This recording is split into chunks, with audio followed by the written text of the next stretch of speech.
Let's make a ham and shroom, Dawghouse style. So we use a copper ham, got a nice smokiness to it. It goes really well with the chestnut mushrooms, but we go posh, that's what we say. Just because we put a bit of greenery on top and splash a little bit of the old balsamic glaze over it. On with the sauce. As always, straight on with a fior di latte. So this is an Italian copper ham. It crisps up, it goes a little bit like a smoked bacon almost. It's banging. Chestnut mushrooms. Right, get it loaded. Straight on the old peel. Stretch her out. Boot her.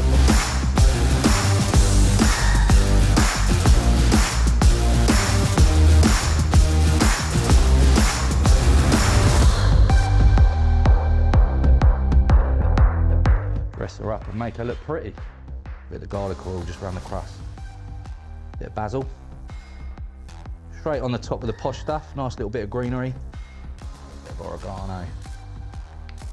Magic ingredient, balsamic glaze. Plenty of pecorino over the top. We always go heavy on the pecorino. And that there is, I think, our prettiest pizza at the Dawghouse. That's a banger, mate, that. Right, let's get a cut. Oh, mate, the smell off of this. Let's go in for that test. See whether she's stiff. Holding up. Holding up good.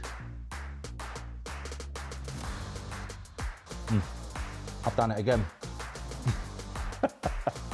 That is good. Stiff to the tip. Dawghouse style. Quality.